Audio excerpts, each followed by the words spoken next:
we reduced the regulatory rules that are on the books by 25% a few years back. So it was 15,000 pages of red tape. Like it was a stack as tall as I am. We a ream of paper is 500 sheets, and we put reams of paper 15,000 sheets tall, and it was taller than me. Had a press conference. It's like, this is how much red tape we actually cut in the state of Arkansas. Hello and welcome to the ALEC 52nd Annual Meeting in Indianapolis, Indiana. Right now, sitting with me is Arkansas State Senator Jim Dotson. I know, I was bringing it out, the anticipation. Yeah. Thank you for coming. You paused long enough, I thought you forgot. Who is this man that I've been talking to? But great to have you here. Absolutely. All the way up there. It's great being here. Lots of things going on in Arkansas, as we heard from some of your colleagues before. But what have you been focusing on there in the Senate? What's been the main driver? I should have asked you what he talked about so I don't say the same things Well, the main thing that he was looking at was the soda tax. Oh, the soda tax. Well, I don't think that even passed the House. So I'm in the Senate. It didn't pass through the House, so I didn't even have to deal with that at all this session, which is... He talked a little on the property tax side of things, okay. A little bit on some of the fact that you guys did lower your income tax a little bit. Yep. And you got a little bit of a pop in our rich states, poor states ranking this year. We're now number 10. First time. Broke the top 10. Hot diggity. That's an awesome thing. So then what are you going to do to get inside the top 10? Well, we're going to continue to chip away at our income tax. We've done a lot over the last, since I've been in the legislature for the last 13 years, we've cut our top income tax rate almost in half, from 7% high down to 3.9% now. And so we are continuing with our march to try to slowly lower that, primarily through growth as we've grown, and maintaining the services that are necessary for a robust economy. We've been very fortunate to have a continued robust economy while continuing to make other great policy strides with regards to education freedom accounts. Right. We've made, I deal a lot in the education arena, so transparency in education, interdistrict school transfers, we've had school choice for a long time, going from one district to another district, but this session we expanded that to where you can go from one school within your district to another school within your district if there's a capacity within that other building and you wanted to transfer. It didn't make sense that somebody from another town could move into this school that has capacity if you're zoned for this school, you're stuck in that particular school, and there's availability on one that you might have some friends or family or for whatever reason might be a better fit for your student. So sure. We've got charter schools, we've got private schools, we've got a robust emerging school choice menu of options. So that's one of the things that I've been primarily focused on for the last several years. Well, you gave me a lot of stuff there. Right. There's a lot of stuff that's turning in my head. All right, so questions. And I'm at that age where if I don't ask it right away, it's going to be right out the window. But you said with your taxes, you're marching. Yes. You're marching on the deduction. Where's the march headed? Zero. We're going to completely zero out. That is the goal.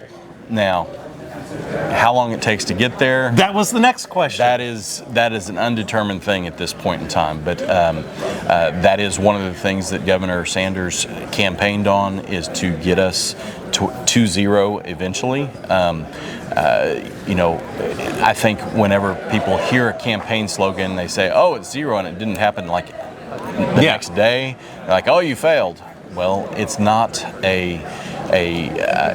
it's not a magic wand that you just wave and all of a sudden all the things work out.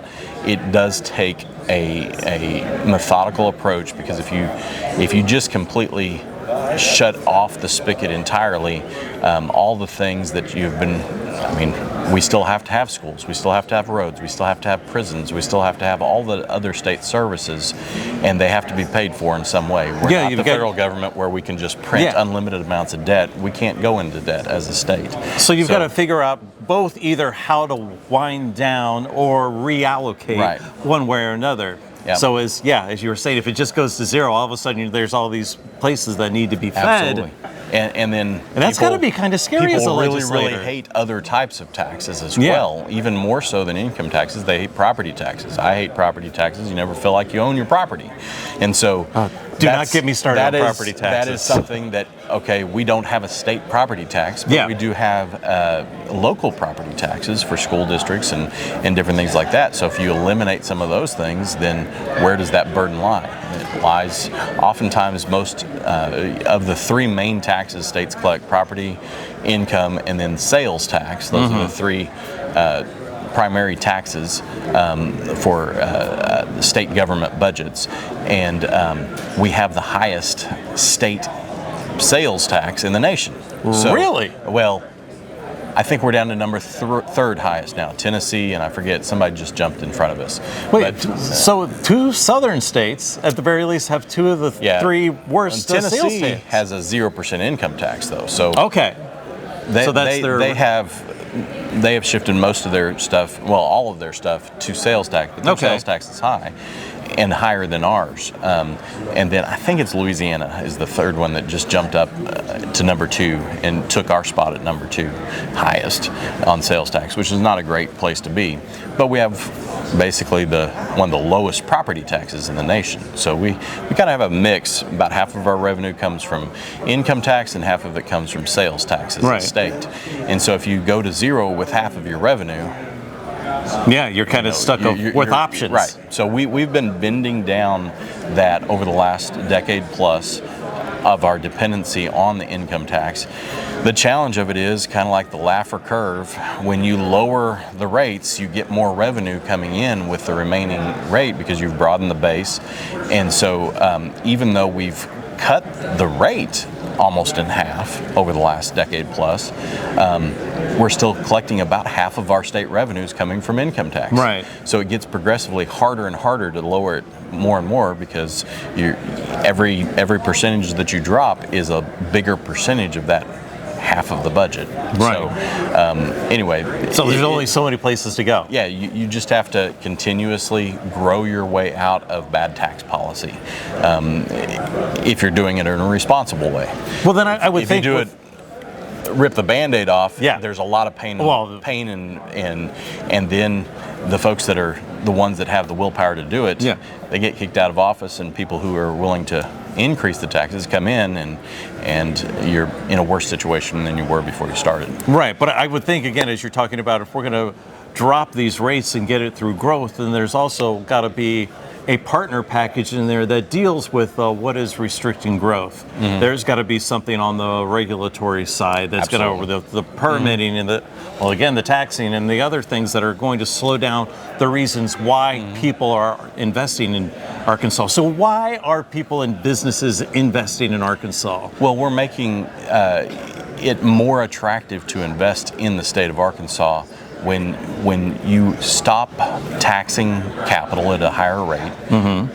People say, okay, it's a better place to invest. We've already got, like I said, one of the lowest property taxes, so we've got that mix in play there. The regulatory environment, like you said, is one that we've been chipping away at over, again, trying to streamline, get rid of unnecessary regulations. We passed, I actually was the one that wrote some legislation that we reduced the regulatory rules that are on the books by 25% a few years back. So it was 15,000 pages of red tape. Like it was a stack as tall as I am. We a ream of paper is 500 sheets, and we put reams of paper 15,000 sheets tall, and it was taller than me. Had a press conference. It's like, this is how much red tape we actually cut in the state of Arkansas, and so streamlining those types of things in making it more efficient. Also, as any business knows, what's your number one expense? It's your employees. Yeah. So how do you get good quality employees that can manage the system? You have to pay them. Well, that sounds kind of counterintuitive. If you pay them more, aren't your expenses going to go up? Well, if you pay them more, but through attrition, you reduce the head count, then all of a sudden those that are there are making a better wage they're more satisfied in their position. They're getting rewarded for their service. You're never going to compete head to head with the private sector for equivalent position. Sure. But you oftentimes will get someone who will want that stability of working for a state government with the benefits that come along with it.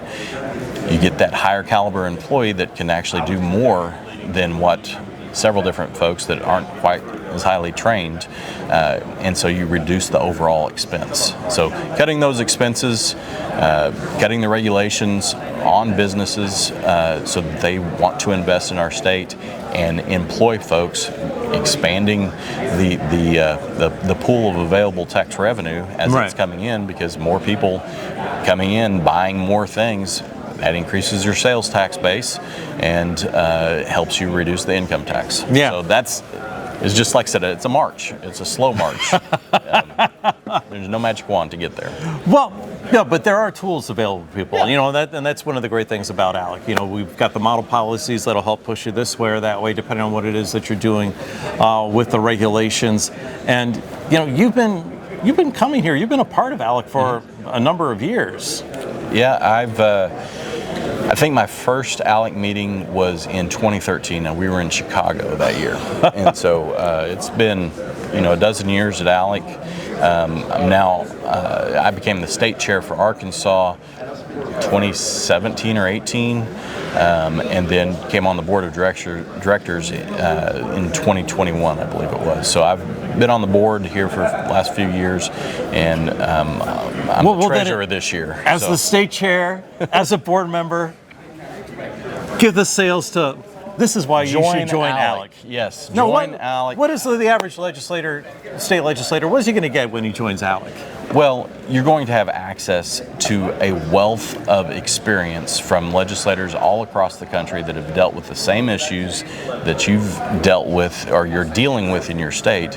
And oftentimes, they have maybe ran their head into the same brick walls that you're running into and successfully got past that. Or maybe they haven't, and they could tell you, hey, that doesn't work this way, try it this way.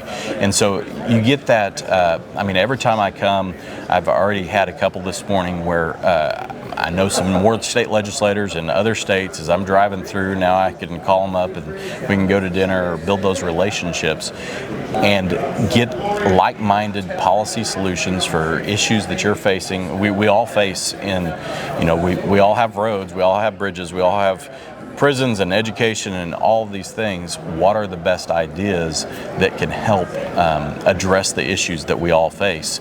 And sometimes you get a part of an idea and then you modify it, you make it a little bit better, and then you bring it back to ALEC and introduce that as model legislation or an improvement on existing model legislation for the future folks that haven't thought of that issue yet themselves. Yeah, I like to say that you can either take it in part or in whole. Yeah. As long as you can find a solution one way or another, that's all we're looking for. And nobody's forcing you to adopt.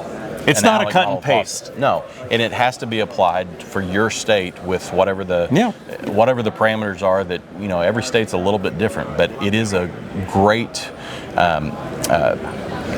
melting pot of ideas for whatever it is. The casserole that you need for your state. The casserole. The perfect way to put it. We got all the great pieces that are just sitting there, and boom.